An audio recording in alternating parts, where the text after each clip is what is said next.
What's up, rock stars? It's Rox coming to you today with the review for Love and Marriage Huntsville Season 3, the finale, the reunion part 2. So let's get to it, shall we? All right, you guys, so the show picks up where it left off last week, which was with Carlos asking Martel that if he was not with Melody, would he have been married to the other girl?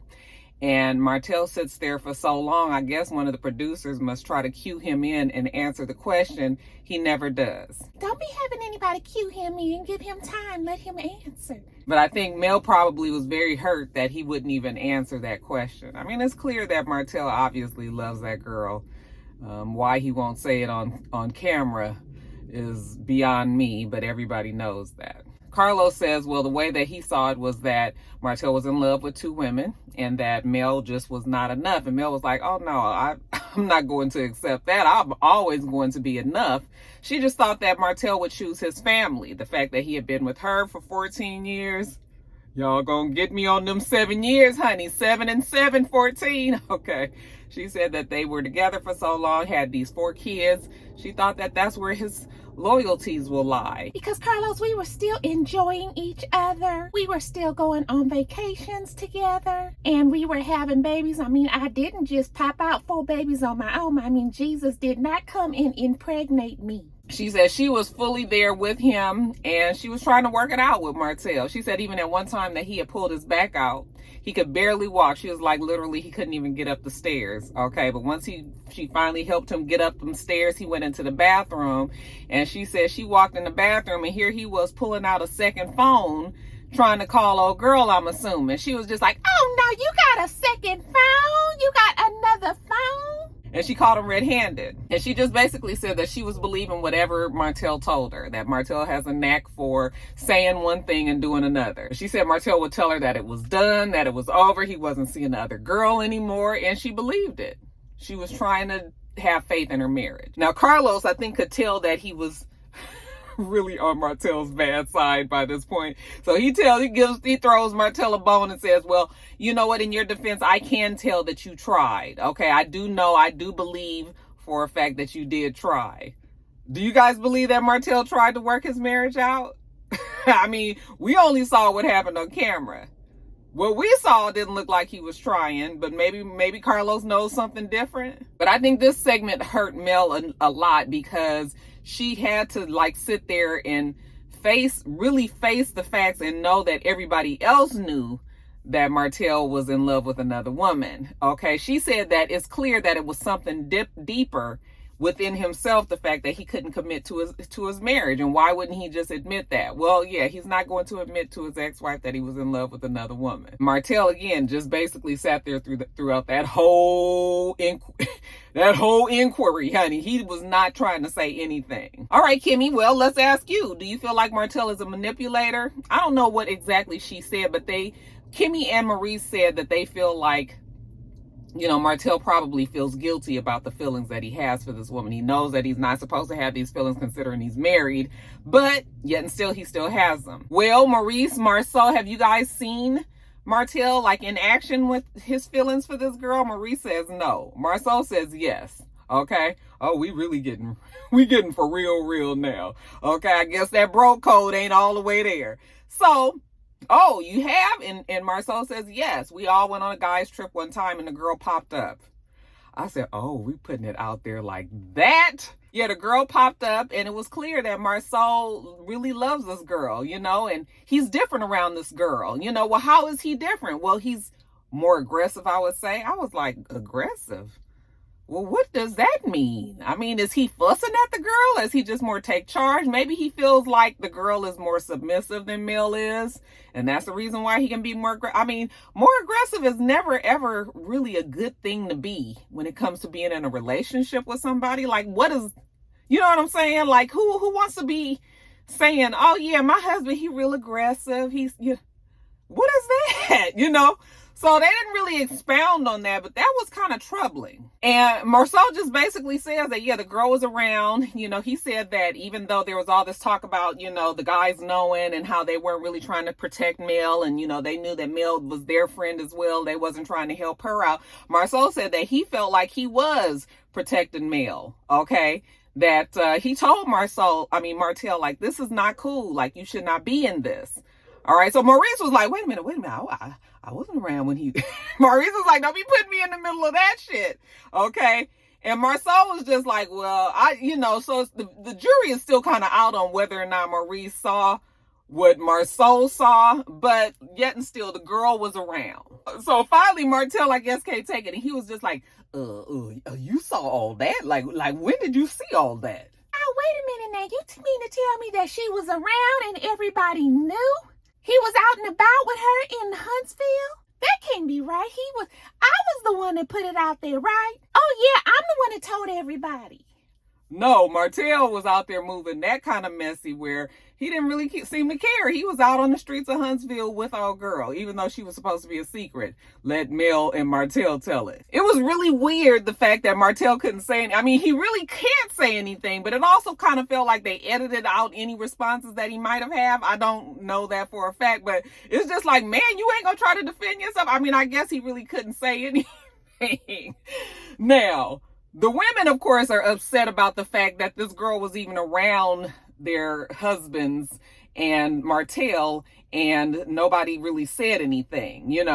Letitia said when she found out about it that she was upset and she just didn't feel like it was right, knowing the fact that Martel is with Mel and then he got this other woman around, and when she told Marcel that shit wasn't right, and Kimmy was like, yeah, that's not cool. If you around somebody like that, you should leave. And Maurice, I was like, girl, now you really don't know how men work. Okay. Yes, in a perfect world, men would leave, but they're not leaving. That's the whole thing. Like, if I'm knowing of certain situations where men have been around their homeboy and their homeboy brought around another woman and they didn't leave. They just was like, man, that's on you. That shit ain't cool. You shouldn't be around her, or you shouldn't be bringing her around like that. But they ain't leaving that good time just because, So even though Kimmy and Letitia seems like it made it feel like, or they felt like it was them being complicit, the reality is that men are not going to leave. They're just going to be like, yeah, not cool, and continue on. Women might be a little different, but really, when you think about it, do women really even leave? When women know that girls is bringing around another man, I mean, are you really leaving? That's the honorable thing to do, but do you really leave? Okay, or do you just be like, bitch, that's you wrong. So this was even on a trip to Atlanta, and again, Mel was just like, what? Now you mean to tell me that this was in Atlanta? He was cheating on the streets of Atlanta too? Martel ain't shit, never was shit, never gonna be shit. So after all of this, they take a break, and Carlos was like, I know it was tough. I know it was a tough segment to get through, but we got through it. And Mel was just like, I just don't understand why we had to put a whole segment on her. Like, I understand a couple of questions, but... it's embarrassing for Mel to have to sit there and listen to the man that she used to love say or imply or not say anything, about how he felt about this other woman, and that other people was able to see how he was with this woman, and that clearly the love was there. So I'm sure that was a hard thing for Mel to have to sit there and be strong enough to, withstand without just breaking down and crying. But when she got backstage, she was telling her people in her little, dressing room that this is exactly why I don't fuck with him, because he's stupid. Here he is putting another girl on the same pedestal as me, and I am his wife. I have 4 kids with him. We have been married 12 years, together 14 years, and this is how you do? And her mother says, well, I just want you guys to get to a space where, you feel protected and everything is good. And she was just like, see, that's the whole thing. I can't get into that space because Martel and her have their problems. And then she can't even leave. Like, she just want to take her kids and move the hell out of Huntsville. Everybody knows here that I hate being in Huntsville. I hate it here. I just want to take my babies and go. Like she said, the dark shadows of this whole thing that Martel did to her. I mean, we talk about it and everything, but when you really sit down and think about the things that Mel have had to face on camera, the bottom line is that's a lot for any wife to have to deal with. Regardless of how Mel is as a person, I mean, really, she still was the wife, and you would have thought that he would have had some respect for her in that. But I mean, when marriages fall apart, this is how it is. But it's still sad for Mel to have to watch it, you know, on TV. So Mel is upset in her dressing room. We see Kimmy and Maurice and Marceau and Letitia in their dressing rooms, and you know, Kimmy was just like, man, I felt sorry for Mel, like having to sit there. You know, everybody did. She still gets on Maurice for not leaving, you know, when Martel was doing what he was doing. And Maurice was like, I'm just not going to do that. Just letting you know in the future, I'm not leaving if something like that happens with somebody else. Like, no. Marceau was telling Letitia, like, whoo, that Carlos was hard on Martel. Like, he was not playing. And of course, Letitia said that she didn't like the fact that they never said anything, you know, that Martel was seeing this woman and didn't say anything either. Again, y'all, that's just how the men really work. They are not coming home. They not telling. They not calling the other person. They just not doing that. Men don't have that in them. Now, they might tell their wife, and then their wife might go back and tell the other person. But men ain't doing that. Now, our next segment is Destiny. Destiny looked actually very, very pretty. Now her dress, I was like, yes, girl, I'm loving the dress, okay? Could have did something different with the hair, but it was okay. I still felt like Destiny was the best dress out of all the women. When she comes out, you know, Carlos was like, okay, Miss Destiny, like, girl, I'm gonna have to give you a prayer cloth to put over your slit. And she was like, oh no, I'm single. You know, I don't need no cloth. And he was like, yeah, but all these men ain't single. And she was like, well, they not looking at me.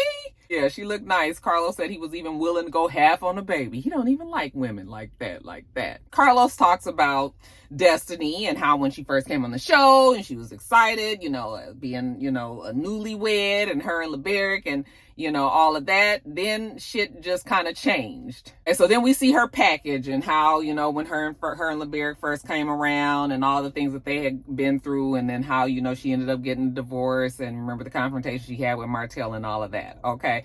So Carlos asked her, why was she so reluctant to talk about her marriage on camera? And she said, well, at first she was really trying to protect her marriage. She was maybe hoping that they could work it out and she didn't want to be trying to like exploit it on the show. Now she said at first as if there was a second, but we didn't never get the second. So it was just like, okay, at first you was trying to protect your marriage. Once you realized that the shit wasn't working out, then now why we not talking about it, you know? So she never answered that part of the question, but maybe she just felt like it wasn't for the show. But you're on a show, you're on a reality show that's supposed to be following your life. I mean, technically you were supposed to be letting all of the cat out of the bag. So she said that they were together for 7 years. They were married for 2 years almost, but I said, there go that fucking 7. Bitch, there goes the 7. They were married for 2 years, together for 5 years, and then the divorce. All right. Was there any cheating? She said no. Okay. Yes, they were on and off. That was her formal answer.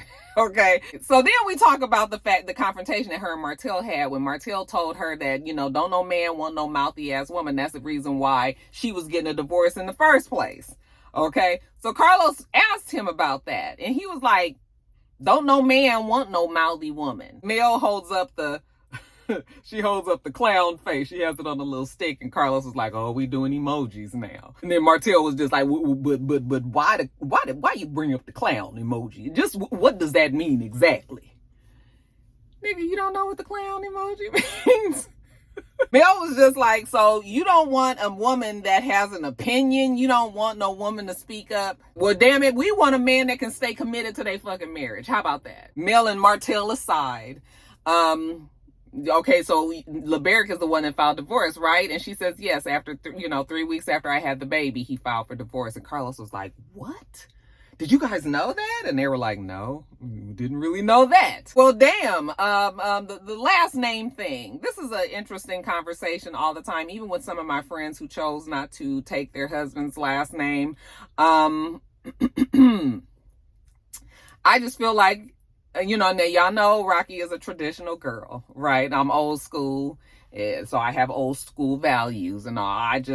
It was just an automatic thing for me. When I got married, I went and changed my name. Okay, I actually was excited about changing my name. That was all a part of being married and the whole thing. But some of my friends have explained to me that, for various reasons why they didn't want to change their last name. It could be the fact that they were the last of their maiden name was the last to carry on that, their name from their father, the father didn't have any boys, or, I've had friends who gave their kids their maiden name instead of the father's last name because they still want that name to carry on. And maybe this little boy was the one that was going to carry on the maiden name. And all, it's all kind of reasons why people do that. But even though it sounds very antiquated, it is about, some men do look at it about being part of their legacy. Now, you worried about your daddy's legacy, but what about your husband's legacy? I am your husband. I am this child's father. I want them to have my last name so that they can carry on the name and that it can still be something. But you are so concerned about your father's legacy, that. So there is I think many men feel disrespected in that sense. Like, you have just, me as the father, you've cut me out, and now you're, or me as your husband, you've decided to keep your name because you're worried more about your father than your husband, Now, people can have their opinions on that. I mean, I don't care if you do or don't change your last name. I'm just telling you that I understand why men have an issue with women not wanting to change their last name. Now, it's different if you are established in that last name as a celebrity and all of that, and you have that name because that's what people know you as, and that's your brand. Okay, now I understand that.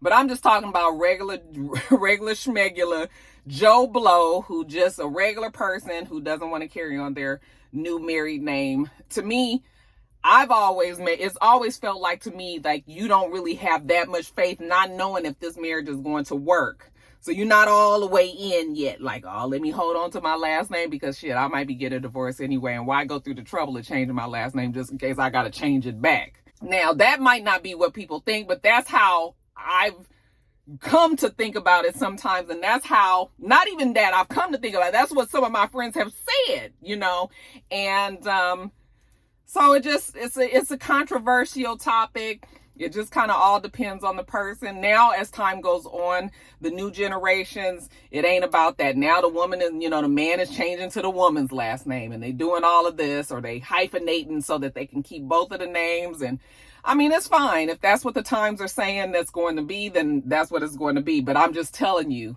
that whole conversation about Destiny LeBerg not changing her last name, her wanting to keep her father's, all that. That's kind of how it goes. How do you guys feel about that topic? Y'all leave your comments about it. Y'all let me know what you think. So are you dating now? And she says no. She thought she was having a hot girl summer, but because of COVID, it was very lukewarm. Well, you're sitting right next to Kimmy and Marcel. Okay, but bump. We always get a good giggle about them three, and well, if you can't be with Kimmy and Maurice, not Marcel, Kimmy and Maurice, then would you ever date Jalen? She says she would never do that to Jalen or Kimmy. Well, what does that mean? What would you be doing to him? Y'all know what she would be doing. And anyway, that boy is too young. Destiny's too old for Jalen. Now, we move on to our favorite couple to hate, Tiffany and Lewis. And, they show her package, her and Lewis's package and everything. And then Carlos asked her, how hard has it been? Because the fans didn't really like them. It does take some time for people to grow to like you. But it was a little different with her. There was a petition for her to get fired from the show. And, they didn't want her to be around. They were like over her. And she said, yeah, it was tough. She said it wasn't just about 2,000 people that was coming for her. She said it was hundreds of thousands of people. And she was surprised that she didn't really jump off of a bridge. I was like, yeah, that reality show, honey, that machine, we've talked about it plenty of times. The viewers, I mean, it is a lot, And was it enough for you to want to leave the show? And Lewis was like, no, because we knew what we were signing up for. Maybe not to that extent, but, they kind of had an idea of how it was going to go. Maybe they didn't realize that they were going to be so disliked, though. But it's really more because of Tiffany, not so much because of Lewis. So the whole talk about Tiffany and her transparency, okay, and the fact that she never really was transparent.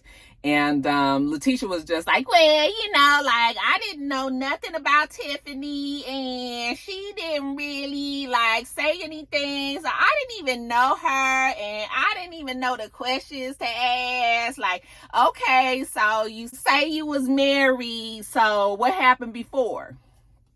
Okay. And she said that she cheated, and she was just like, but you said you cheated in high school. Like, that has nothing to do with, so basically what Letitia and everybody else was saying was that Tiffany was just putting out there what she wanted people to know. and not really what the truth was. And so Tiffany says, well, the fact that Letitia approaches me and says, girl, give me the tea. Like in real life, nobody comes up to you and asks you to give you the tea, and you're supposed to just spill out all of your guts about what happened in your marriage, your first marriage. Like, no. So I understood what Tiffany was saying, but Marceau made a good point. He was just like, it's not about you just telling your business, but it's one thing to be truthful and another thing to be transparent. Like, transparency means we don't even have to ask you. Like, it just comes out. This is how you are. You're being truthful. You're showing the real you.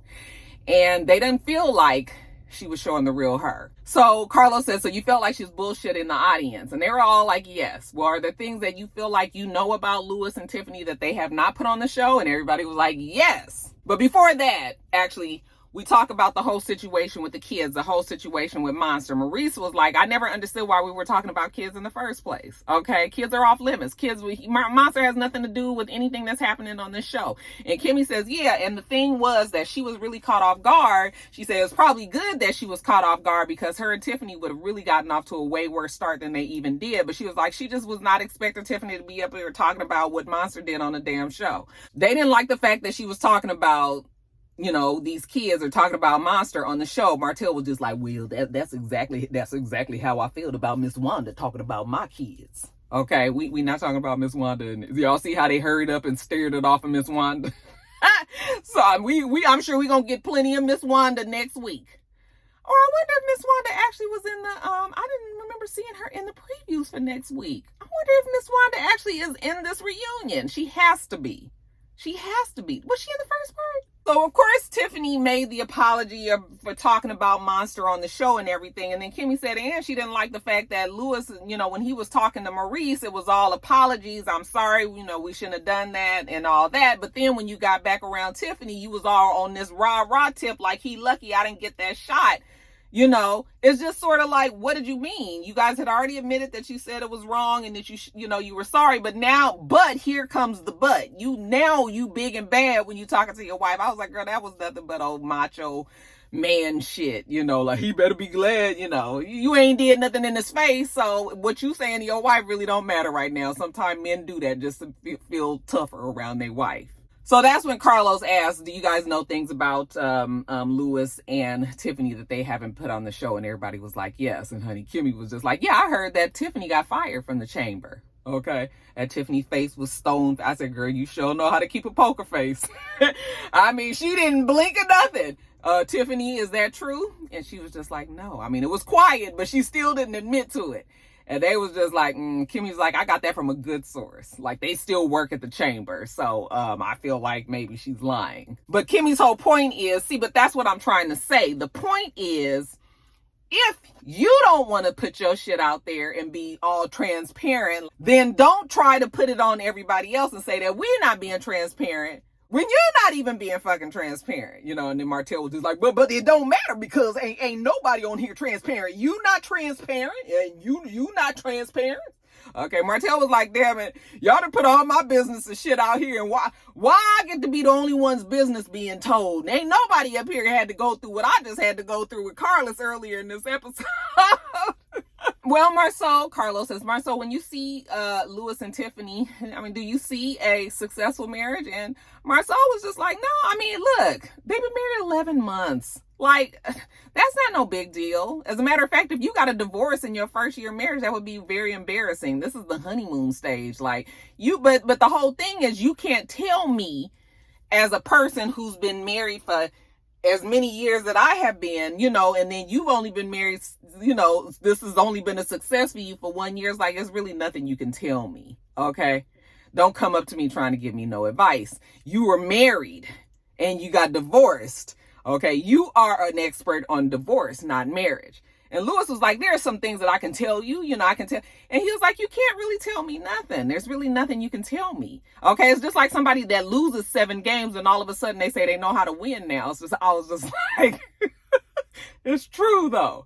I mean, of course, a person that's divorced can give you from the perspective of don't let this fuck you up, or let me give it to you from this side. You know, maybe you're not looking at it this way, but really Marceau has a point. It's like, really, you can't tell me how to be successful in my marriage if you couldn't even do it yourself. And he was just like, and I'm not trying to wish bad on Tiffany and Lewis. I'm just telling you that first be married 10 years, first be married 15 years, then you can come and sit and talk to me about what, you know, some shit that's really, you done really been through. Okay. But right now, everything is good. And for people that have only been married for a year or two, everything should still be good. Okay. If you're already having bumpy roads that early in the game, you know, so it's just like, he ain't really trying to listen to Lewis and Tiffany, and I totally understood what Marceau was saying. So Marceau don't want to hear it. Lewis says, well, that's the whole thing. You don't even try to, you know, you might have things that's really in your face and you ignore it. Well, Carlos says, Tiffany, what do you think about all that? And Tiffany was just like, well, everybody has opinions, you know, or like assholes. And Marceau was like, well, then don't put your asshole on me. I was cracking. Nigga, I don't want your advice because you couldn't even do it. Okay, so no. And then, you know, Letitia was just like, and I agree with Letitia, she was just like, everybody comes on the show, they be new, they trying to give me and Marceau all this advice, okay, when we are the ones that have been married the longest on the show. So put some fucking respect on my name, okay? Now, regardless of how fucked up the marriage might be, they still have successfully, you know, they still have made it 15 years. So, I mean, at least give them that credit. And I was just like, that's true. You know, that's true. But, I mean, people can always learn from everybody. You know, you can't just cut yourself off, but you got to take whatever advice anybody gives you. And then you got to, you know, you got to figure it out what part of that advice is going to work for you and what isn't. When people try to give me their advice, I might listen. You know, but part of that advice might not work for me. I'm not going to really get back and forth into an argument with them. I'm just going to know for myself, like, okay, that's not really pertaining to me. You can have your opinion about that. I'm going to have my opinion and we just going to keep it moving. But yeah, I don't think that you ever need to be closed off from what people are trying to say, especially when people are genuinely trying to help you. But yeah, I'm not really trying to get no expert advice on marriage from somebody that's divorced. Just what I'm saying. It was a good second episode, okay? And I feel like the third is probably going to round out pretty good too. So Carlos did very well. Very, very well. I'm really enjoying the reunion. How about you? All right, you guys, that is it. Let me get off of here. I still got a book club meeting today and I got to finish reading. And then I got to watch Power and then I got to do a video and then I got a book club meeting and then I got to edit a video. So busy ass Sunday. I'll be glad when these shows are off, so I can have my weekends back. But anyway, you guys, let me get on. Make sure that you rate, comment, and subscribe to the channel. I'm itsrox. The channel is itsrox. Everything else I do will be in the bottom bar. All right. So I hope that you have a wonderful, wonderful rest of your day, and I plan on doing the same. Till next time, rock stars. Bye.